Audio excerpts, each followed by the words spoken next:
Well, hey there, you're on the internet, I have some free time, and welcome to the Triple N Network, where all you newbie nib nerds can find all the news you'll need. Let's look at an ink today, shall we?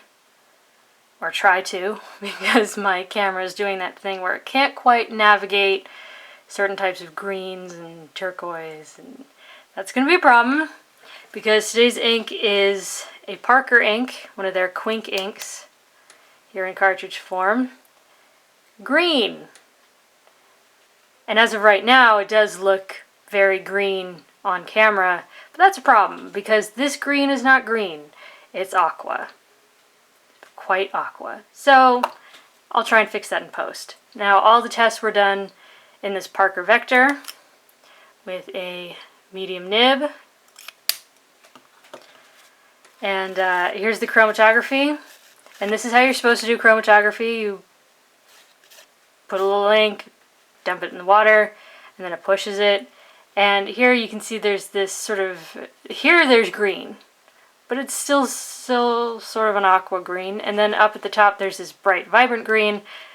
Oop. But down at the bottom, there ain't nothing there. And lately I've been letting it dry to see if that'll affect how the chromatography goes. And yeah, as you can see, there still ain't nothing down there on the bottom. It's essentially the same. So now down here is Parker Quink Green. Thought I'd compare it to a couple other inks. Here's Diatramentus Petrol, Diatramentus Pigeon Blue, Diatramentus Mint Turquoise, Diamine Steel Blue, Diamine Soft Mint, and Toucan Aqua. And I'm definitely going to need to fix this in post because these are just circus crazy colors.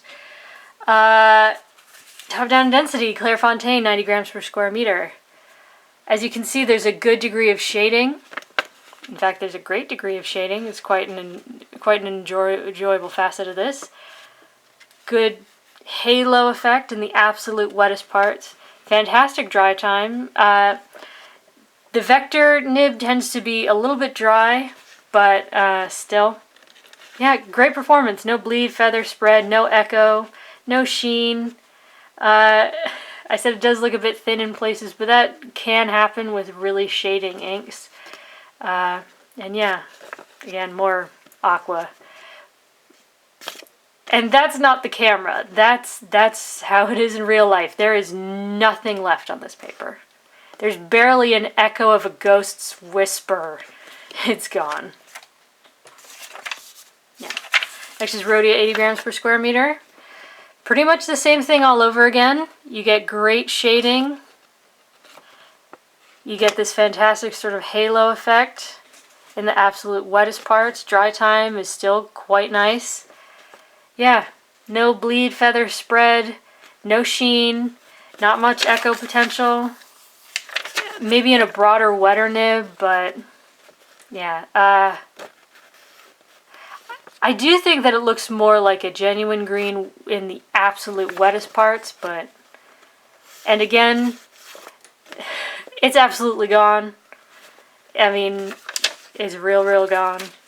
Next is Tomoe River Paper, where predictably the dry time got a little bit longer because this paper does that. Again, fantastic degree of shading. Here you get a very nice, very noticeable halo effect. Again, no bleed, feather spread, still no sheen. There is a bit of echo potential because this is such a thin paper, but even here where I scrubbed it, you know, in the little scribbly, that's the closest you get to really noticeable. Yeah, and again, I mean, this is utterly gone. Like, utterly gone, so keep this stuff away from water. Next is 20-pound copier paper, where there really is no shading left, 5 seconds to dry, which kind of surprised me because this is such absorbent paper, so it should have sunk into the paper and dried faster, but it didn't really. But yeah, there's bleed and feather and spread, and I said most of the shading's gone, but where the shading remains, that's where you get that feathering and spread. And I didn't think it was a very good combo because, as I said, this is a fairly dry writing medium, and still there's a good bit of bleed. I mean, or very near bleed. I mean, this is like, the ink is so close to coming through to the other side. And the water test, admittedly the best we've seen so far, but still terrible. It's mostly gone. It dyed the page, it feathered, it exploded. Would not be terribly easy to recover. Next is Mead Notebook Paper, where I said where a tiny bit of shading is seen, but I think you get more than just a tiny bit. I think it's kind of pleasant. 4 seconds to dry. Again, still very, very aqua. Yeah. Essentially no bleed. This is not, I mean, you can see a couple spots where, like through the light, you can see that it almost comes through. But except in the places where there was water tests, it was a good pen, paper, and ink combo. It really wasn't too bad, except for the water test, where everything went wrong always forever. And lastly is Moleskine Notebook Paper. And this is old notebook paper, and maybe that's why it's behaving so well. Maybe it's allowed to mature and come into itself and decided not to be problematic. But yeah, so take it with a grain of salt. But 7 seconds to dry, you get decent shading, you get a little bit of a halo effect, no bleed, feather spread, no sheen. And like on the fancy papers, that's really, really utterly gone. So, yep. There you go. There's Parker Quink Green. I actually kind of like it. Don't get it near water.